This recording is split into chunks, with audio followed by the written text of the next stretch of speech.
Hello दोस्तों, इस video में आपका स्वागत है। इस वीडियो में हम चर्चा करेंगे कि हम किसी रासायनिक समीकरण को कैसे संतुलित कर सकते हैं। हम इसे एक उदाहरण की मदद से समझेंगे और बाद में हम किसी भी समीकरण को संतुलित करने के लिए इस निश्चित तरकीब का अनुसरण कर सकते हैं। समीकरणों के संतुलन को सीखने के लिए यह सबसे सरल तरीका है। आइए अब हम रासायनिक समीकरणों के संतुलन को सीखना शुरू करते हैं। सबसे पहले समझते हैं कि संतुलित रासायनिक समीकरण का अर्थ क्या है। वास्तव में संतुलित रासायनिक समीकरण में रासायनिक अभिक्रिया के पहले एवं उसके पश्चात प्रत्येक तत्व के परमाणुओं की संख्या समान होनी चाहिए। ऐसा कहना गलत न होगा कि किसी भी रासायनिक अभिक्रिया में द्रव्यमान का ना तो निर्माण होता है और ना ही विनाश। आइए हम उदाहरण द्वारा संतुलन विधि को समझते हैं। आयरन की प्रतिक्रिया पानी से करें जो आयरन ऑक्साइड और हाइड्रोजन पैदा करता है। इस रासायनिक अभिक्रिया में तीर के निशान के दोनों ओर के तत्वों के परमाणुओं की संख्या की तुलना करेंगे। जैसे कि आप देख सकते हैं, आयरन के LHS में 1 तथा RHS में 3 परमाणु हैं।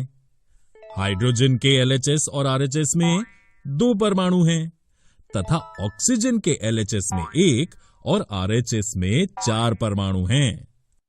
सुविधा के लिए हम सबसे पहले सबसे अधिक परमाणु वाले यौगिक को पहले संतुलित करते हैं, या हम यूं भी कर सकते हैं कि पहले धातु या अधातु को, फिर ऑक्सीजन और हाइड्रोजन को संतुलित किया जाता है। ये याद रखना आवश्यक है कि परमाणुओं की संख्या को बराबर करने के लिए हम अभिक्रिया में शामिल तत्वों तथा यौगिकों के सूत्रों को नहीं बदल सकते हैं। सबसे पहले Fe3O4 और उसके ऑक्सीजन तत्व को चुनकर संतुलित करने का प्रयास करते हैं। ऑक्सीजन परमाणु को संतुलित करने के लिए हम 4 गुणांक लगाकर 4H2O लिख सकते हैं, लेकिन याद रहे इसे हम H2O2 या H2O the whole 4 इन तरहों से नहीं लिख सकते। Fe तथा H अब भी संतुलित नहीं है। LHS में Fe का 1 और RHS में 3 परमाणु हैं तथा H के LHS में 8 4 गुणा 2 तथा RHS में 2 परमाणु हैं। तो हाइड्रोजन परमाणु को संतुलित करने के लिए दाईं ओर H2 अणु की संख्या को 4 कर देते हैं। अब Fe को संतुलित करने के लिए बाईं ओर हम Fe के 3 परमाणु लेते हैं। अंत में इस संतुलित समीकरण की जांच करते हैं। Fe के तीर के दोनों ओर 3, हाइड्रोजन के 8 तथा ऑक्सीजन के 4 परमाणु हैं। अब समीकरण के दोनों ओर के तत्वों के परमाणुओं की संख्या बराबर हैं। अतः ये समीकरण अब संतुलित है, अर्थात द्रव्यमान का ना तो निर्माण हुआ और ना ही विनाश। इसलिए अभिक्रिया के पहले एवं उसके पश्चात प्रत्येक तत्व के परमाणुओं की संख्या समान है। दोस्तों, जैसा कि हमने बताया कि समीकरण संतुलन सीखने के लिए कड़े अभ्यास की आवश्यकता होती है, इसलिए आप इसका अधिक से अधिक अभ्यास करें। इसके लिए हम आपको कुछ असंतुलित समीकरण दे रहे हैं।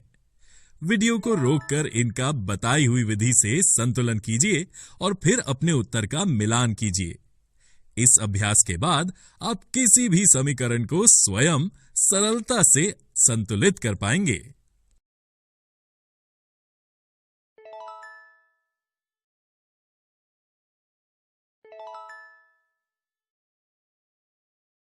दोस्तों, किसी भी समीकरण को संतुलित करने के लिए याद रखें, सबसे पहले धातु, अधातु, तत्पश्चात हाइड्रोजन और ऑक्सीजन को संतुलित करना होगा। आशा करते हैं कि इस तरकीब से आप कठिन से कठिन समीकरण को सरलता से संतुलित कर पाएंगे। दोस्तों, इस वीडियो में हमने रासायनिक समीकरण को कैसे संतुलित कर सकते हैं, इसका अध्ययन किया। अगले वीडियो में हम रासायनिक अभिक्रियाओं के प्रकारों के बारे में जानेंगे।